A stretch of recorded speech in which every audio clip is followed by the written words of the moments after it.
Merry Christmas. Thanks for joining me for another episode review of Doctor Who. This time we're going to be reviewing the Christmas special, The Church on Ruby Road.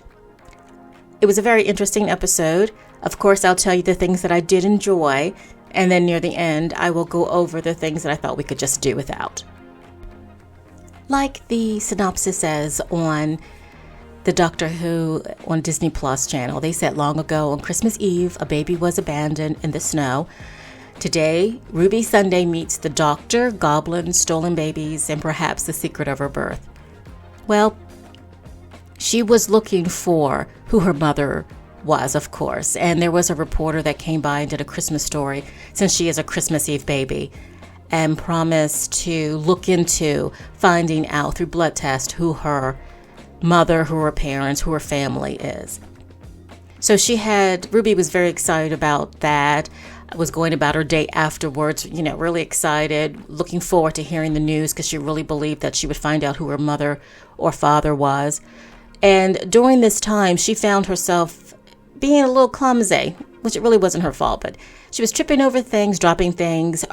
She would carry bags of groceries, and then, of course, a goblin she didn't see would rip open the bag in the bottom, and her groceries would fall out. Little things like that. Plus, the reporter and other people around her also were finding themselves in these precarious situations with the reporter. I think she broke her leg, she hurt her arm, she was sitting in a wheelchair as the Christmas tree is about to fall on her. So there was a lot of goblin activity that was really causing havoc throughout the episode. I know I've mentioned in previous videos that I really am not crazy about backstories that really don't have anything to do with the storyline. But this time, this backstory is talking a little bit about Ruby, and it does have a lot to do with the storyline.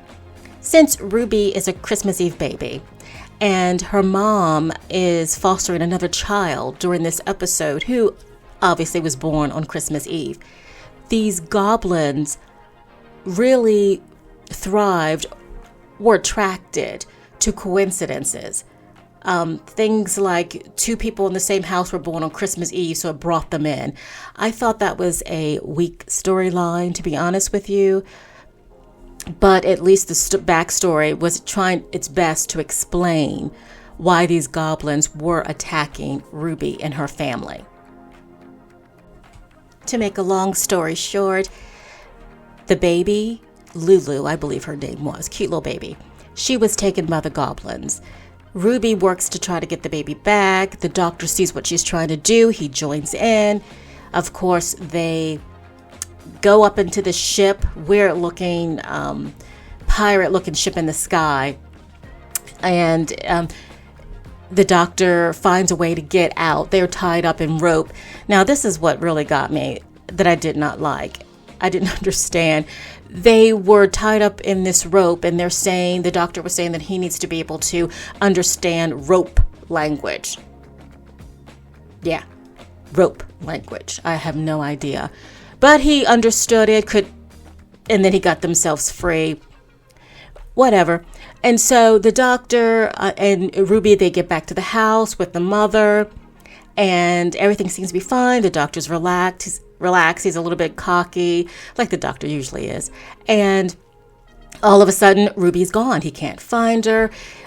Ruby's mother does not remember Ruby because somehow, and it wasn't explained clearly in this episode, but somehow the goblins go back in time and they take Ruby as a baby. So, and when it first starts off the show, a priest takes the baby, but when the goblins go back in time, they get the baby before the priest is able to take her from the doorstep. So the doctor goes back, fights off the goblin, saves Ruby as a baby, puts the baby back at the door, the priest gets the baby, and the doctor gets back to the future. And all of a sudden, Ruby seems to remember that she was there, that she wasn't there, and she knows that the doctor is a time traveler.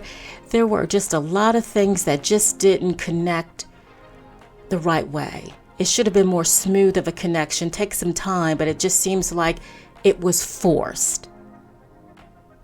Also, a couple scenes, we had the actress Anita Dobson, Anita Lady May, who is married to Queen guitarist Sir Brian May. She was an actress on a show called EastEnders. She played Angie Watts from 1985 to 1988. There's something about her that made me think she's more than what meets the eye. Her character is more important, and we just don't know what it is yet. My first thought was she somehow related to Ruby? Because the woman that walked away in the beginning seemed very mysterious. So I thought maybe that was her. And then I thought, oh my gosh, what if she's a Time Lord? And the reason why I think that is because she was sitting there, and when the Doctor was coming back and forth in his TARDIS, it's disappearing, reappearing, she's unfazed. She's just looking at it like this is something she's seen before. It's every day. The Doctor even saw her looking, but he didn't ask her or talk to her about, this isn't affecting you at all, seeing this happen, like normal people would react after seeing the TARDIS appearing and reappearing. So I really am looking forward to seeing who she really is, because they were focused on her and on a couple times in the show, and there's something about her. I think she's more than what meets the eye, and I'm looking forward to finding out what that could be. Now, as for the Doctor, the new Doctor, I have to watch a couple more episodes to really get a feel for what I truly think about his portrayal of the Doctor, the actor. There were a couple things that made me realize he's just a different Doctor. He's different from the rest. And I'll give you one instance. He made a kind of like a cheeky remark about having a possible fling with an historical figure. Now, I don't remember any of the other Doctors ever being kind of like so flippant about, sexual behavior. If my memory serves me, the Doctor was a little bit more respectful, and sometimes he came across as more of a friend, fatherly, brotherly type of person.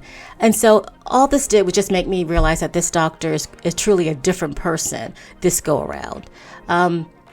But I think his acting was great.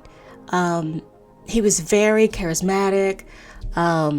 So it's one of those things, I will have to see him in other episodes just to get a feel about his character and who, if he truly is going to be different from the other iterations of the Doctor.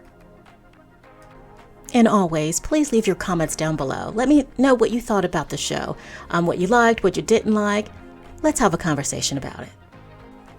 This is Dr. Daphne Bunbury. Thanks for joining me this evening. Don't forget to subscribe and like, and I'll talk to you next time.